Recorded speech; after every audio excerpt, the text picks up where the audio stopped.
There's always a party in Montana. Whether you're going to a wedding, a football game, a concert, Montana Party Bus can get you there safe and will take you anywhere in Montana. You can relax with friends in style, luxury, and safety. Western Montana based for local and regional travel within Montana borders. Montana Party Bus is great for both large and small groups with a capacity of up to 30 guests. If you want to elevate your event, call them anytime, 406-200-8096. You can also visit mtpartybus.com. Travel anywhere in Montana in style with the Montana Party Bus.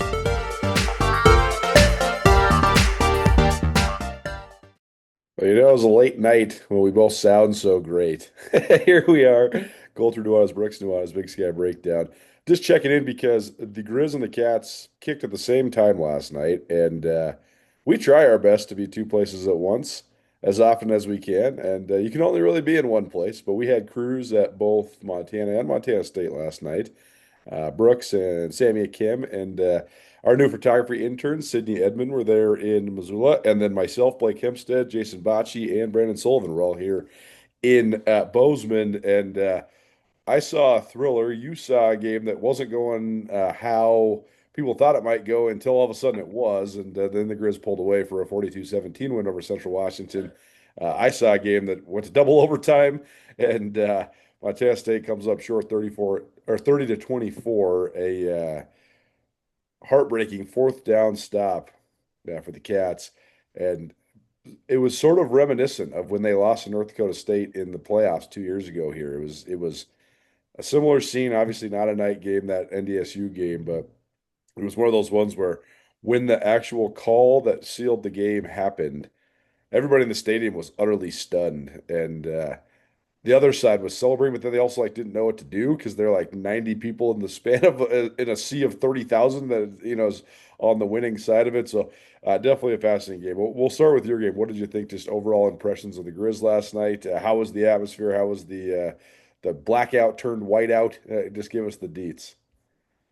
Yeah, I love competitive football games. I don't necessarily need to see a blowout to think a team is good or talented or any of that. I like to see teams that rise to the occasion, that come into an atmosphere like that, which you experienced as well. So I thought Central Washington was really prepared. They had talent, which was nice to see at the D2 level. Before the game, I was talking to you, Colter, that as the FBS changes and evolves so much and the FCS has changed and evolved and players are moving up and down, I thought that D2 might have bottomed out or maybe be gutted, and it didn't feel like that, which was, I think, a little bit refreshing because it felt like all those guys that were at Central Washington wanted to be there and were stoked on the opportunity and to play at Washington Griz. And so all that being said, it was a competitive football game in the first half. The atmosphere was solid. I mean, it wasn't ripping and roaring. You could definitely see little speckles of bleacher around. I don't think it was a sellout by any means, but it was a solid crowd. And the kind of the stalwarts, the people that are always there were there. Those little sections of folks around the stadium. Both Montana and Montana State kind of have those what you call the regulars. And those people were letting it rip, and the atmosphere was solid. The whiteout part, I saw a lot about it on Twitter this morning. We don't have to belabor this by any means. It was weird. It was really weird. I thought it was a kind of it was just a odd move. I don't know what the marketing purpose of that is. I get it. It was hot. It was probably top 5 most uncomfortable weather-wise I've been at a game ever. It was really, really, really uncomfortable. It was probably in the mid 80s or low 80s with kind of a blanket of smoke that kept it just it was almost like saran wrap over your face. I mean, it was really hot. I was sweating the entire time, and I'm not a huge sweater. It was uncomfortable. So I could see the white for that nature, but regardless, didn't see a ton of cramping, didn't see any of that. In the first half, I thought that Montana struggled on offense to kind of get things going. It looked like a couple new scheme things that they wanted to really lean on. Some really cool kind of tunnel screen actions where outside receivers are coming inside and getting the ball quick and then running right up that kind of the seam. And some of that looked like it had potential, but wasn't just hitting. But they were able to run the football, and Eli Gilman looked outstanding. So that was a piece that kind of was a little bit familiar and was like, wow, if they're going to be able to run the ball like this, that'll be a big thing. But after the first half, they got things going. But I thought it was a competitive first half of football, which honestly, a little adversity can help a team in the long run. Yeah, Montana down 17-14, and then they took a 21-17 lead into halftime, but then they pitched a second half shutout and pulled away, won the second half 21-0. It seemed to me, so here's the logistics of this whole thing. I did my ESPN College Game Day show until 4 o'clock. Uh, I agree, it was hot. We were standing on the blacktop there right next to the walking bridge, and your boy was melting. It was a challenge to do, and I didn't have a partner this time, so I was just rolling solo radio, just melting on the blacktop. But it was fun. Thanks to everybody that came and said hello to us because we had a whole bunch of people.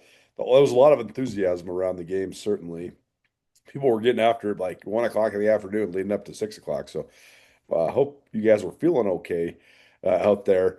But from my then I got in my car and I drove and I got to listen to Keaton Galogly and Leo Davis for the entire first half on the radio call on the way to the Montana State game, which was very fun. Keaton's such a pro, and Leo's becoming a pro, and I'm very proud of him. He's doing a great job. Certainly going to catch up with him soon on this channel for sure, because we go way back with that family, and really proud of Leo. I think it's great. Also heard great returns on our boy Jordan Tripp in the TV booth for the first time, so that's I good. can't wait to listen. Yeah, I can't I wait to listen obviously either. didn't get to during the game, so I can't wait. Yeah, for sure. So they have these new cool things, by the way, on MTN Scripps Sports. They do these like little packaged replay things. It's called like the Montana State replay, the Montana replay, and it packs the whole game into like a 48-minute deal with like two commercial breaks or whatever.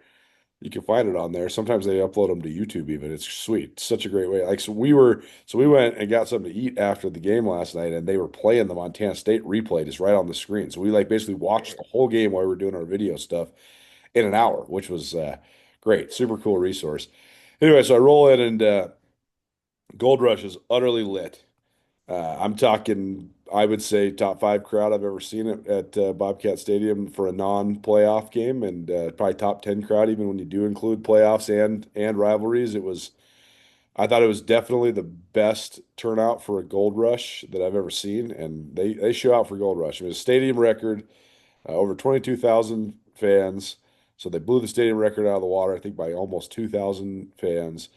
I thought it was the Cats were down 17-10, and they ran a sweet punt block, and the South Dakota State punter, who was for sure one of the players of the game up to that point, he glitched out and like double clutched, and then all of a sudden he's rolling out to the sideline, and as he goes to swing his leg, Mason Deathman, six-man football baby, dives and hits his leg right before he punts it, and so he gets contact on the ball and he dribbles it like 2 yards.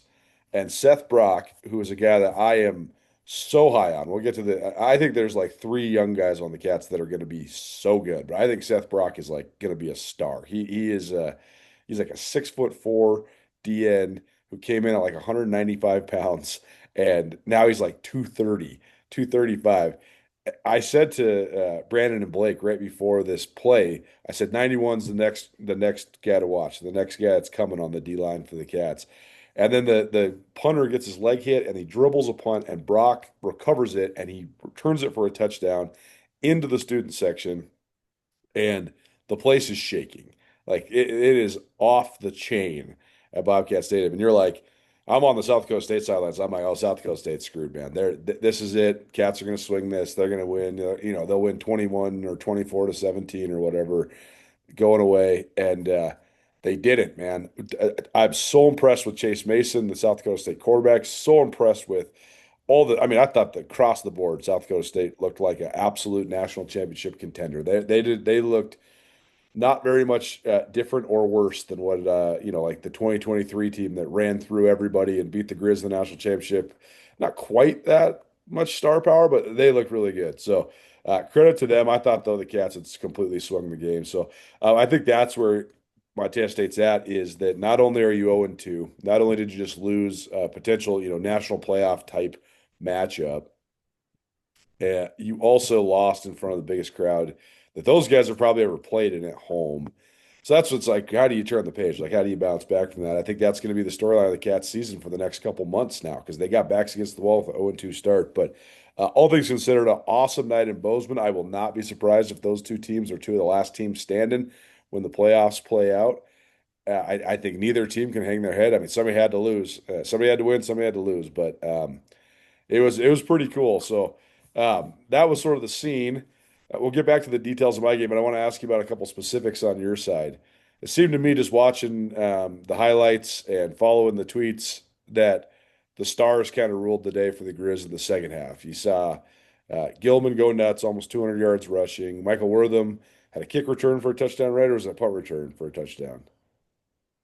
His touchdown was a 75-yard tunnel or Oh, it was a little shot play. It was like a little like play from 8-9 yard shot play that he took for 75.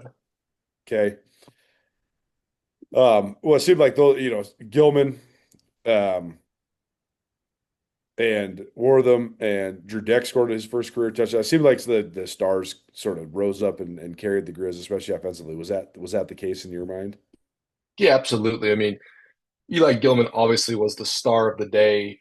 BYOB, be your own blocker. I mean, this guy, it wasn't necessarily, we can talk about the offensive line, but I mean, he was taking, the shots that he takes, which are somehow bigger. I mean, he's made of steel or concrete or something, whatever his composition is.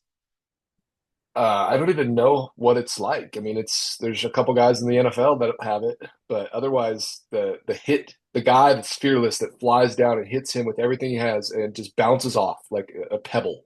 And Gilman just, so yeah, he was the star of the day, but Wortham was definitely the shining bright excitement. He was the guy that was like, oh man, if they have this is a game changer. Because offensively, of course, the Grizz have rolled for the last 3 years with many different aspects of it, but there has not been some crazy electric gadget guy. Bergen ended up being that with his punt return prowess. But on offense, yeah, Bergen scored some big touchdowns, but wasn't like this crazy. Did Junior Bergen line up at Wildcat quarterback, and when he snapped it, he looked like a jitterbug? No, never. That wasn't really his thing. Wortham has that. He was playing Wildcat quarterback. He was going to take handoffs. He's going to get screens. He's going to run routes downfield. He's going to be a kick returner, going to be a punt returner. That's a really unique thing. I mean, there's a reason he was a first team preseason All-American at like multiple spots. So, Do you know the part about how he was a junior college quarterback exclusively? I did not know that. Nope. I mean that puts a spin on it, right? I mean, It does. Yeah, not he's just a gadget definitely like player, 5'8". he's definitely 5'8", but like Yeah. a guy that like Junior Berger's like a high school quarterback who can like kind of throw it when he run a 2 point. Right. Warden threw like Yeah. 25 touchdowns in a season. Like it doesn't matter if it's only JC. You have operated as a quarterback throwing the ball like for a whole Totally. year. So that makes you a pretty cool gadget player. Yeah, you could just tell when he was behind, ready to take a snap, like that he was super comfortable. So it does make a lot of sense. I know a little bit about him and just his brief stint in the Big Sky, but I don't know a ton about his background. So that was really a revelation, pretty exciting.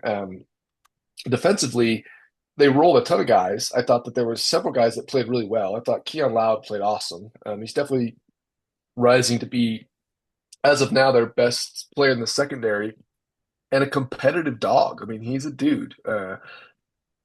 He made a couple plays that were just like, man, this is different. Like this is the real deal here. This guy has it, especially kind of peeling off man coverage and bounce into a different route, tipping a ball, getting interception. I mean, he was electric. He was a really good player. But the player of the game for me, outside of the Stars, outside of the kind of the easy Eli Gilman, everyone in the stadium knows, everyone can tell, was Clay Oven, and I thought Clay Oven was absolutely lights out. I don't know what they credited him for at the end of the game. I could look. I have the stats right here. He had at least two special teams tackles, if not three, and then he had at least two solo tackles on defensive, and then another two or three assists. I'd put him at 6 or 7 tackles that I saw, which I always, miss something in the pile. There was a time where he came down, had a huge tackle on punt, that then got to play that series as the guy on defense, had a tackle on the first play, so back-to-back tackles on back-to-back plays, was running guys down, was holding the edge, was containing the quarterback, was creating havoc, was looking jacked and stacked. When all these guys that came in that were these transfers from wing to, there's guys all over the board that were getting truck city in the first half, and I kept thinking, when's Clay Elvin going to get the chance? Get us a chance, and I thought he was lights out. So I was really impressed by that. Again, they did play a ton of guys. I could name off a million numbers and look up, I have the roster here. There were some guys that were new to me as far as just like my memory, thinking of this number, who's wearing 30, who's wearing 5. Saw a lot of guys. So that was, I think, a positive for the Griz for sure.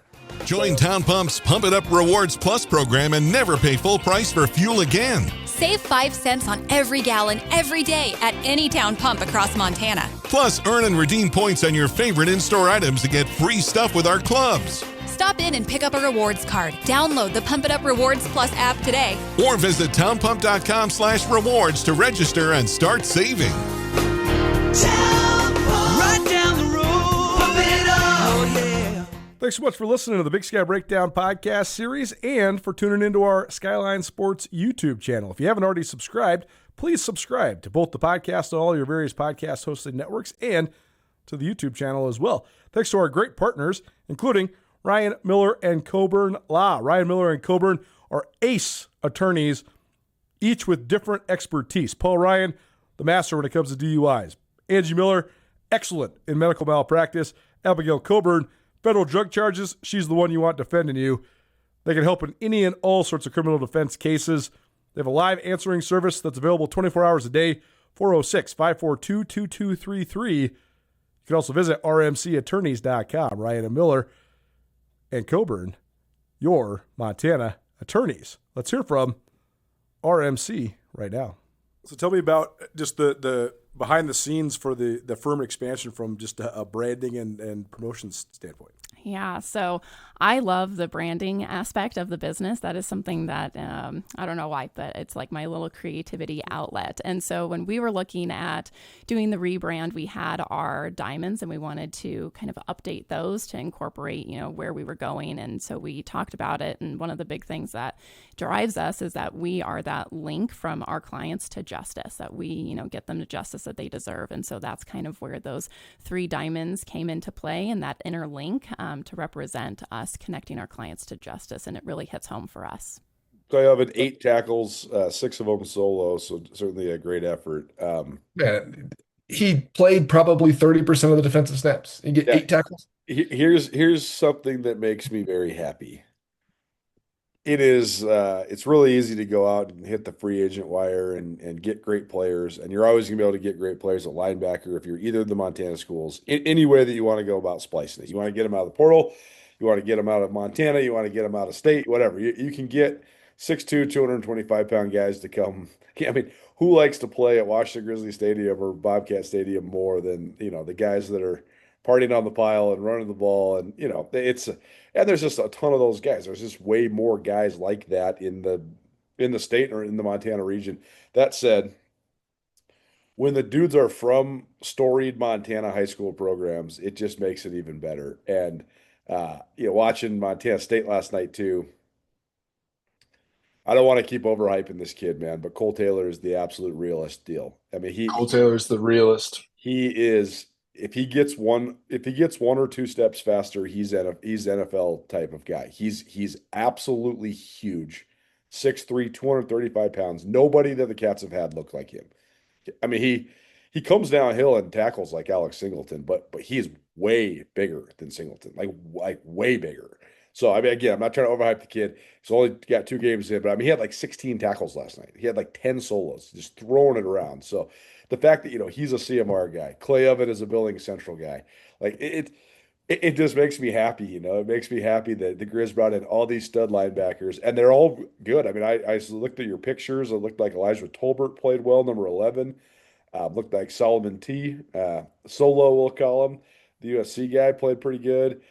Peyton Wing, he showed up in the frame quite a bit. But the fact that Clay Elvin led the day, I think that's a good thing for the Griz, and I think it's a good thing just for the stability and the health of these programs. For the homegrown developmental type of guy to be the guy that is actually still the guy that's leading the way on game days. Yeah, and I don't know Clay Oven personally, right? So I don't want to speak to his mental fortitude, but to be in the position that he was put in, to have what, 4 or 5 transfers, if not more, in that front six in the 3-3-5 stack. Let's call it 7 transfers come in, Yep. and you get anointed number 37, and then you get put pretty much like seventh in line. Right. And to have the mental fortitude to stick with it, and then to continue your special teams dominance. I mean, I can't speak enough for what that takes, man. It's I wouldn't call that an easy task. Yeah, no doubt. Yeah, I mean, I guess you'll appreciate this. The one thing you need to know about Clay Oven is he was a state championship 400-meter runner in high school. Like, imagine that guy in that body and how tough you have to be to run the 400 meters in 50 seconds if you weigh as much as he does. You have to be so tough. I knew that, and I love that. And folks, Clay Oven is Yeah. jacked ready. Yeah, you want to know if the strength programs work, you look at those two guys, right? It's just the other thing that makes me happy. Like Bryce Greeby's the same way at Montana State too. You're like, all right, you can go get these dudes from USC and Eastern Illinois and whatever, man. Look at the kid from Millstone, like he's So dude is huge, same as Cole Taylor. So good for those guys. Okay, we're gonna break this down more once we see like the film, et cetera, et cetera. But last question for you. First, we'll start with I guess I got to ask you about one more guy. How'd you think I outlooked? I thought that he was a little unsettled in the first half. He tends to have this style that's a little bit of a kind of gunslingery in a way. You talked about it, like his throwing motion sometimes can be a little like darty, like almost like Aaron Rodgers or something. Obviously, he doesn't have that kind of arm talent. No, but totally. But we got to explain this right to people. Like the way he does it, like he can do the long throw, or but most he doesn't. He boom, get it out of your hands, but he can spin it like that. He can throw little darts around. Yeah. But when his chest is open and his feet aren't square, and they're kind of I call it riding the horse. When you're just kind of riding the horse and you're trying to throw it from here, when you're not being accurate, sometimes you just can't find a rhythm. I think that's plagued him in the first half. To be clear, I think that kind of style, and I think that his natural instincts can really play. But in the second half, I did think that he got a little bit more solid in his fundamentals. He got a little bit of a better base, and then also they kind of moved him outside the pocket a little bit more with like designed rollouts and things. And I think that when he's on the run both ways, which is hard for a quarterback to do, I thought both ways he can throw it on the run. I think that they should utilize that more. His 2 interceptions, they were bad interceptions. I mean, it's just there's really no 2 ways to cut it. I don't want to like hammer the kid again. I need to watch the film totally, but he threw it across the middle, truly the middle of the field, probably less than 5 times, and threw 2 picks there. I think that's probably a concern. He was able to throw the ball to the edges on the tunnel screen and kind of actions like that. He had the shot play to Worthman. That was a nice throw. He had another couple throws on the other sideline that were nice, but I did think there was a concern about kind of looking to the side, processing the middle, thinking that someone was there when it was kind of just a zone and not reading it super well. He still moves so well. I think if they can find a way to run him in any capacity, I don't know how they'll ever do that because you got to keep him healthy. He's not the huge guy. I mean, he's got a nice frame, but all that being said, I think he's got a ton of potential. And, I don't think Bobby Houck called it his best game he's ever played by far. And that is definitely a lie. So thanks so much for listening to our Big Sky Breakdown podcast series and for tuning into our Skyline Sports YouTube channel. If you have not, please rate, review, and subscribe. Particularly subscribe. Click on the subscribe button. That helps us out a ton. Thanks to our great partners who help make all of this content possible, including Ty Hobbs at Keller Williams Real Estate. Ty's a great friend of mine, guy I lift weights with in the mornings, and a guy I golf with as much as I can, but he's also an ace realtor. I did not choose him as my realtor because he's my friend, although that was a big perk. He is excellent when it comes to everything from efficiency to negotiation to no frills, no BS. He got our house on the market and got it sold in less than 24 hours, more like 4 hours. It was an impressive turnaround. He got us exactly the contract that we wanted. We needed to stay in our house for a couple months because we had a new build coming up. He negotiated that flawlessly. The negotiation part is the number one reason why we chose Ty, but he also has a great acumen when it comes to construction, building, remodels. We had a flood in our house that I needed help with repairing. Boom. He helped me out. Awesome service, awesome job. And if you're in the market for a realtor, Ty Hobbs is your guy. Let's hear more about the current real estate market from the man himself. So let's start with, how would you characterize the real estate market currently in both Missoula and Western Montana? Well, currently in Missoula, we've seen a rise in inventory and buyer activity slow down a little bit. So it's turning more into a buyer's market, more than I've probably ever seen in the last 10 years or so. So what does that mean, a buyer's market? How would you define that? A buyer's market is really just means that there's more homes for sale than there are buyer demand. So buyers have choices, especially in negotiations. And that means less leverage for somebody that's selling their house, more leverage for somebody that's tried to buy a house, correct? Correct. More leverage for buyers. Okay, so if you are a buyer and you hire you as your realtor, how do you go about then sort of taking advantage of that said advantage? Well, right now you have the upper hand in negotiations, right? And first we start with the CMA and get a value and see where that price falls in, or where the value is for the buyers. And then there's other things that we can negotiate, such as like seller concessions to help buy down the interest rate, or give you a temporary break or relief on an interest rate to help with that monthly payment, so to speak. So if you want to find out about that and other listings that you have, how do they find them? Best way is just get a hold of me by phone, 406-544-9794. Is a will you marry me in your future? Or maybe you do it all over again. Hi, I'm Brian Toon with Jewelry Design Center, inviting you to come see the largest selection of Will You Marry Me in the state of Montana. The brightest diamonds of every shape and size, unique settings built to last, and skilled jewelers on site offering free sizing and maintenance for life, because that's how long we want to be your jeweler. Jewelry Design Center in Missoula, on Brooks, across from the Montana Club. Okay. Moving forward, it's so funny. Again, I didn't watch a second of this game. I followed it and followed it on the radio, followed it on Twitter, etc. The fact that the Griz were losing late in the first half, and then that they scored a touchdown to go up barely in the first half, and then that they shut out Central Washington and one going away in the second half, it was the least surprising thing ever to me. So, I mean, how much of it was just a typical first game Bobby Houck coached Griz team against an overmatched opponent? It was exactly how you thought it would go. So, they'll take a big step next week just because of being, having played and have a week of film to grade and all that sort of stuff, don't you think? definitely. And it's not like they over manipulate it. They manipulate it the way that a lot of coaches do. I think Bobby knew going into this game there was going to be a lot of question marks, and that Central would probably punch him a couple times, and that learning through that adversity can be okay. That can be okay. And it's like, you don't want to play with fire and manipulate it to where you're down at half and then you end up squeaking out a 3-point win or something. You're not trying to do that. But like he said, that they didn't tackle a lot in fall camp trying to stay healthy. So you got to assume that you're worried about the tackling. The tackling was terrible. The first half, guys were getting trucked and weren't wrapping up. And it was one guy on the ball, one hat on the ball carrier instead of 3 or 4. Second half, they were partying on the pile. So they got it going, but it does take time, and it does take. Football's a hard game, man. And, Central had played a game. They were a little bit more polished in that sense, but I don't think there's a lot of excuses for this necessarily. The poor tackling in the first half and some of the mistakes, but I'm not overly surprised.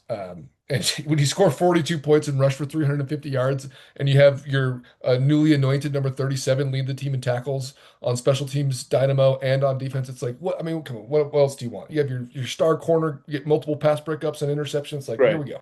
Most of the best guys played well last night, right? Totally. And we can talk about the offensive line down the road. I mean, there was a little bit of some hiccups there for sure. Yeah. I didn't know what the tight ends were doing. They were rotating tight ends a little bit. Schaefer was the only one that was stable. The backup receivers, I didn't see a ton from. But outside that, I think, yes, the guys that they need to play played well. Okay. For the Cats, I know you didn't watch this game, but you understand the position that they're in now. I saw the fourth quarter and all of overtime. Yeah. It just I just think it's interesting because 0-2 can elicit some panic, especially when you're a team. I mean, they only lost 9 games under Brent Vigen before this year, ever. I mean, that's the first time they've lost at home in the regular season in Vigen's career at Montana State. They haven't lost at home during the regular season since they lost to Sac State on homecoming in 2019 when they were unveiling the Bobcat Athletic Complex, which has been a thing that's been a structure for like 5 years now. So it just shows you how long that it's been since they've suffered this sort of loss. So you're sitting there at 0-2. I think the casual fan would say, well, holy cow, we don't have Tommy Mellott and Brody Grebe and Marcus Ware and all that anymore. And, you lost in heartbreaking fashion last night. They played really well on defense, but you did make a bunch of mistakes. He had the offsides in OT that set up South Dakota State's, I guess, their first touchdown. You had a busted coverage, and you let them score on the very first play of the second overtime. Lots of stuff to clean up. You got a punt block for the second week in a row.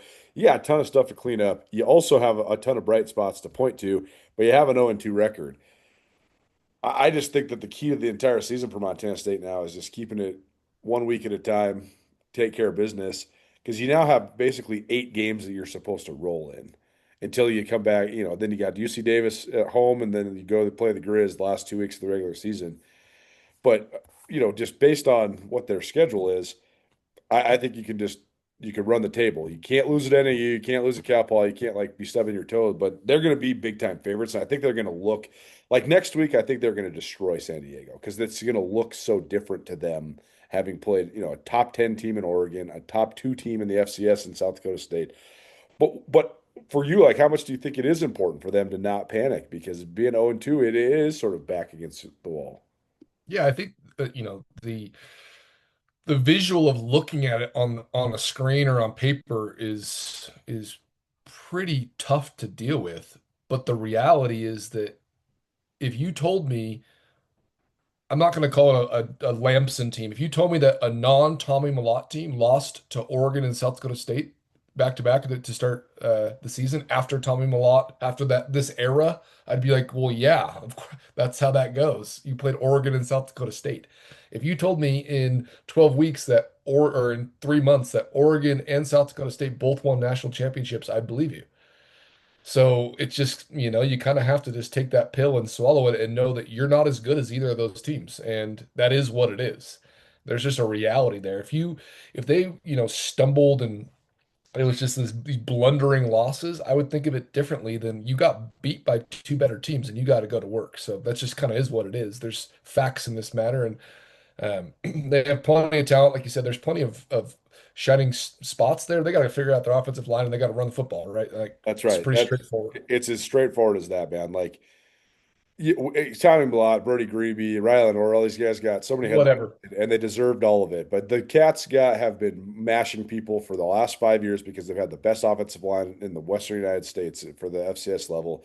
And the only team that's having better or on par or better has been South Dakota State, North Dakota State. Those are the only 2 teams that really have beat them at this level. And they got to get it figured out. I do think that the reshuffling is pretty crazy. We're going to have JP Flynn on the show next week, caught up with our guy after the game, Bozeman Gallatin, offensive coordinator, but former Bobcat All-American who played for the San Francisco 49ers. He's as good of an offensive line mind as anybody I know. And he and I were talking after the game, and he was like, man, let me come on and I'll explain exactly how the dominoes fall when you have to reshuffle like they have. But it totally makes sense. I mean, they're playing 2 freshmen on the left side, but they need their right tackle to be their power tackle because that's what they do. Their whole offense, it's a shield to the right side. The quarterback rolls out to the right. You run your outside zone to the wide side of the field. Adam Jones is, he's great all the way around, but he's even better going to the wide side when it's to the right side. And so all those dominoes are just falling. They're playing their best guy at the wrong spot in Titan Fleischman, and then they're playing their second best guy at the wrong spot in JT Reed. Then they're playing 2 freshmen on the left side, and I think both those guys are talented. I think Zimmer's league. I mean, I think he's borderline league, but he's a freshman. He's played 2 college games, and so they got against Oregon and South Dakota State. Good luck. Right. Well, exactly. Right. I texted you the bio on that number 11 from Oregon. You're like, yeah, looks pretty blockable. I mean, that guy's the number 1 defensive end recruit in the country. He's 6'5", 275. So good luck, buddy. That guy's gonna be a top 10 pick in a couple of years. So regardless, the Yeah, figure out the offensive line. Not even figure it out. They just got to get it back healthy. But you got San Diego, you got Mercyhurst, you got these games coming up where you can kind of get your feet back under you, get some momentum, roll into conference play. So I think that for Montana State, it's just you just can't panic right now. Yeah, for sure. And just to give kind of this motivational viewpoint on this for any football fan in Montana is how I feel about this situation is you've seen the monster, you've seen the beast, you've beat the beast in South Dakota State, North Dakota State, right? You've gone and you've beat these teams and or you've seen them in the national championship or in the semis and you felt it and you know where you need to get to. All of that now is like it's not just like a thought. It is now 5, 6 years in the building, both Montana and Montana State. So when you get them to come to your place, you have to take care of business because if you think that in January you're going to go to their place and win, that's uphill sledding. So if you get a chance to get them at home, you've got to take care of business.